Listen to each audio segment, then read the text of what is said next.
بسم اللہ الرحمن الرحیم۔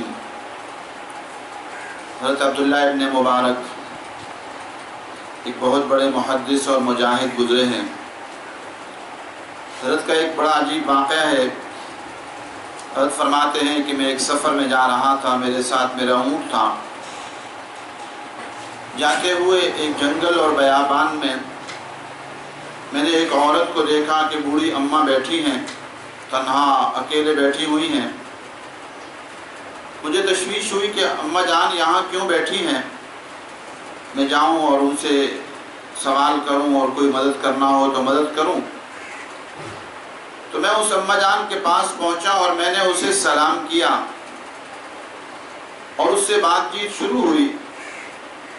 تو عجیب بات یہ دیکھی کہ وہ بوڑھی اماں ایسی عالمہ فاضلہ تھی اور قرآن مجید پر اس کو ایسا عبور تھا، قرآن مجید کے ترجمے اور معانی پر، کہ میں جو بھی سوال کرتا وہ میرے سوال کا جواب قرآن مجید سے دیا کرتا۔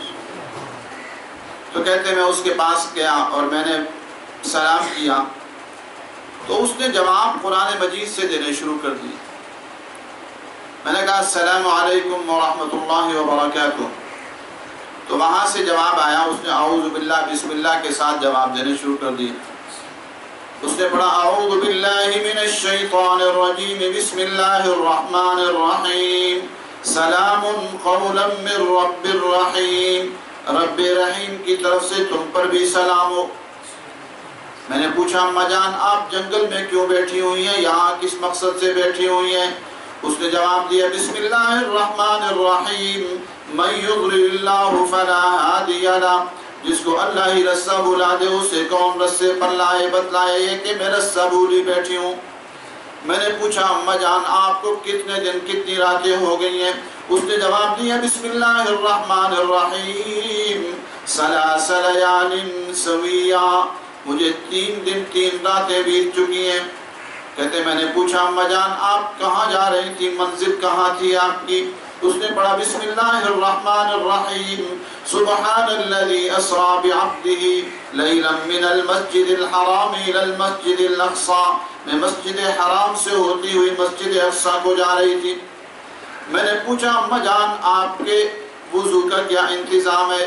اس نے پڑھا بسم اللہ الرحمن الرحیم فلم تجدوا ماء فتیمموا صعیدا، اگر پانی نہ ملے تیمم کا حکم ہے، تیمم کر رہی ہوں۔ میں نے پوچھا اماں جان آپ کے کھانے پینے کا کیا انتظام ہے؟ جواب آیا بسم اللہ الرحمن الرحیم وَيُطْعِمُنِي وَيَسْقِينِ، وہ اللہ مجھے کھلاتا بھی ہے پلاتا بھی ہے۔ اللہ تعالیٰ چاہے تو بغیر اسباب کے کھلاتا ہے۔ حضرت یونس علیہ السلام کو مچھلی کے پیٹ میں کھلایا۔ شہدائے لال مسجد جو لال مسجد کے اندر تھے 7 دن کھانے پینے کی چیزیں نہیں تھی، لیکن اللہ تعالیٰ انہیں روحانی طور پر کھلا پلا رہا تھا، بھوک نہیں لگتی تھی۔ تو اس نے بتایا میں اللہ مجھے کھلاتا بھی ہے پلاتا بھی ہے۔ کہنے لگے اماں جان میرے پاس کچھ کھانا موجود ہے، حاضر کروں، کھانا کھائیں گے؟ تو اس نے پڑھا بسم اللہ الرحمن الرحیم ثم اتموا الصیام الی اللیل، روزہ شام تک پورا کرو۔ بتلایا میں تو روزے سے ہوں، کیسے کھانا کھاؤں؟ انہوں نے پوچھا اماں جان یہ رمضان تو نہیں ہے، روزہ کیوں رکھی ہوئی ہیں؟ اس نے پڑھا بسم اللہ الرحمن الرحیم فإن تطوعوا خیرا فهو خیر اللہ، اگر تم نفلی کام کرتے رہو یہ تمہارے لیے بہتر ہے۔ بتایا نفلی روزے سے میں ہوں۔ انہوں نے پوچھا اماں جان اگر اجازت ہو تو میں آپ کو لے کر چلوں، کہیں منزل تک پہنچاؤں؟ اس نے پڑھا بسم اللہ الرحمن الرحیم هل جزاء الاحسان الا الاحسان، اگر تم احسان کرو گے احسان کا بدلہ احسان سے دیا جائے گا۔ کہنے لگے میں اونٹ لایا اور اونٹ لا کے بٹھا دیا اور اس کو جو ہے اب سوار ہونا تھا، تو کہنا یہ چاہتی تھی کہ آپ ایک طرف ہوں تاکہ پردے کا معاملہ ہو جائے، میں سوار ہوں۔ تو اس نے پڑھا بسم اللہ الرحمن الرحیم قل للمؤمنین یغضوا من ابصارہم، مومن مردوں سے کہہ دیجئے نظریں نیچی کر لیں۔ سبحان اللہ، شریعت کا حکم ہے مرد کے لیے کہ نظریں نیچی کرے، عورت کے لیے کہ نظریں نیچی کرے۔ آج اس کا تصور ہی ختم ہوتا جا رہا ہے۔ آج میڈیا میں فحاشی عریانی عورتیں مرد اکٹھے بیٹھے ہوں، بلکہ دینی پروگرام ہوتے ہیں اس میں بھی مرد اور عورتیں اکٹھے، بے پردہ عورتیں بیٹھی ہوئی ہیں اور آپس میں پروگرام ہو رہے ہیں۔ کہاں گیا قل للمؤمنین یغضوا من ابصارہم کا تصور؟ اس نے کہا بسم اللہ الرحمن الرحیم قل للمؤمنین یغضوا من ابصارہم، مومن کے لیے حکم یہ ہے کہ وہ نظریں نیچی کرے، مطلب یہ تھا آپ نظریں نیچی کریں، ایک طرف ہوں میں سوار ہوں، کہ لگے میں ایک طرف ہٹ گیا، وہ سوار ہونے لگی تو مجھ سے غلطی ہوئی، اس کے لیے جب اونٹ پر بٹھاتے ہیں تو اس کے پاؤں احتیاطاً باندھ دیتے ہیں کہ وہ جلدی نہ کھڑا ہو جائے، جانور ہے، تو کہنے لگے ابھی وہ بیچاری سوار ہو رہی تھی کہ اونٹ کھڑا ہو گیا، وہ بیچاری دھڑام سے نیچے گر پڑی، تو ہائے ہائے واویلا نہیں کیا، بلکہ اللہ کی رضا پر راضی ہوئی، اور اس نے قرآن مجید کی آیت سے ایک بڑی حکیمانہ بات سمجھائی، اس نے پڑھا بسم اللہ الرحمن الرحیم وما اصابکم من مصیبت فبما کسبت ایدیکم ویعفو عن کثیر، اللہ فرماتے ہیں تمہیں جو بھی تکلیف پہنچتی ہے وہ تمہاری ہی بدعمالیوں کی وجہ سے پہنچتی ہے، ہم تو بڑے بڑے گناہ معاف بھی کرتے رہتے ہیں، اپنی کوتاہیوں کی وجہ سے انسان کو کوئی آزمائش آ جاتی ہے۔ انہوں نے کہا اما جان اب میں اس کے پاؤں باندھ دیتا ہوں تاکہ آپ گرے نہیں، تو اس نے پڑھا بسم اللہ الرحمن الرحیم ففہمناہا سلیمان، اشارہ کیا جیسے سلیمان کو ایک مسئلے میں بعد میں بات سمجھ میں آئی تو آپ کو بھی اب سمجھ میں آئی کہ اونٹ کے پاؤں باندھنے چاہیے تھے، تو بہرحال اس نے واویلا نہیں کیا جیسے آج کل واویلا اور شور مچا دیتے ہیں۔ اللہ تعالیٰ جس حال میں رکھ کے، ایک کیفیت ہوتی ہے رضا بالقضاء، رب جیسے چاہے، وہ پریشانیاں دینا چاہے تو پریشانی انسان جھیلے، تکلیف میں رکھنا چاہے تکلیف جھیلے۔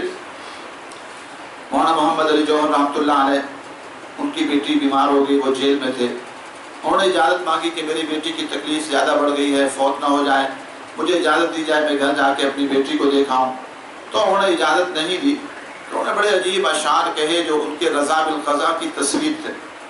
ان کی بیٹی کا نام آمنہ تھا، انہوں نے عجیب اشعار کہے، انہوں نے کہا آمنہ تو بھی شفا پائے تو کچھ دیر نہیں، آمنہ تو بھی شفا پائے تو کچھ دیر نہیں، ہم تو مجبور ہیں پر اللہ تو مجبور نہیں، ہم کو تقدیر الہی سے نہ شکوا نہ گلا، ہم کو تقدیر الہی سے نہ شکوا نہ گلا، اہل تسلیم و رضا کا تو یہ دستور نہیں، تیری صحت، اپنی بیٹی کو کہہ رہے ہیں تیری صحت ہم کو مطلوب ہے لیکن اس کو نہیں مطلوب، تو ہم کو بھی مطلوب نہیں۔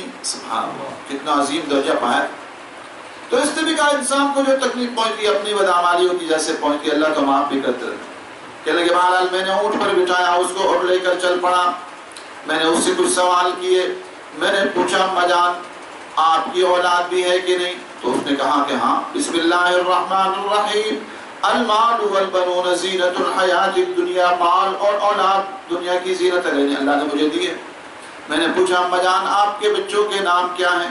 اس نے پڑھا بسم اللہ الرحمن الرحیم وما تلک بیمینک یا موسیٰ، ایک کا نام تو موسیٰ ہے، اور وابراہیم الذی وفا، اور ایک کا نام ابراہیم ہے، اور ایک آیت پڑھی یا یحییٰ خذ الکتاب، ایک کا نام یحییٰ ہے۔ انہوں نے پوچھا اما جان آپ کے بچے کرتے کیا ہیں؟ اس نے کہا وعلامات وبالنجم هم یہتدون، قرآن کی آیت سے بتایا کہ ستاروں سے اور علامات سے ہدایت پا کر چلتے رہتے ہیں، بتایا کہ وہ تاجر لوگ ہیں، چلتے سفر کرتے رہتے ہیں، مختلف قسم کے سفر۔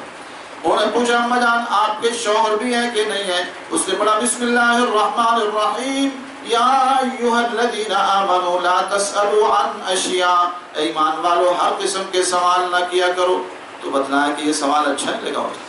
انہوں نے پوچھا، انہوں نے کہا اما جان مجھے معاف کر دو، اس نے کہا لا تثریب علیکم اليوم، تم پر کوئی گناہ نہیں ہے، معاف کیا۔ انہوں نے پوچھا اما جان آپ اپنی زبان میں کیوں نہیں جواب دیتی؟ آپ قرآن سے بول رہے ہیں، اپنی زبان بھی تو کوئی ہوگی نا، اس میں جواب کیوں نہیں دے رہی؟ اس نے عجیب جواب دیا بسم اللہ الرحمن الرحیم ما يلفظ من قول الا لديه رقیب عتید، انسان جو بات بھی کرتا ہے اللہ کے فرشتے نوٹ کرنے والے نوٹ کرتے ہیں۔ مقصد بتلایا کہ میرا مقصد یہ کہ میری چاہت ہے کہ میرے نام آئے اعمال میں قرآن بھرا ہوا۔ انہوں نے کہا اما جان مجھے کوئی نصیحت وصیت فرمائیے، نصیحت و وصیت فرمائیے، اللہ والوں کے پاس جاؤ تو ان سے کوئی نصیحتیں کرنے کہنا چاہیے، ہمیں کوئی وصیت فرمائے، نصیحت فرمائے۔ اس نے پڑھا بسم اللہ الرحمن الرحیم فقرؤوا ما تیسر من القرآن، تم سے جتنا بھی ممکن ہو سکے قرآن کی تلاوت کیا کرو۔ قرآن کی تلاوت اللہ سے ہم کلامی کا شرف ہے، اللہ سے باتیں کرنے کا شرف ہے۔ آج کتنے لوگ ہیں جو قرآن مجید کا ترجمہ نہیں جانتے، تفسیر نہیں جانتے، حدیث پاک نہیں آتی۔ اس سے ہمیں چاہیے کہ ہم اپنے اوقات کو قرآن مجید کے ساتھ تعلق جوڑنے میں صرف کریں، قرآن مجید کا ترجمہ سمجھیں، اس کی تفسیر سمجھیں۔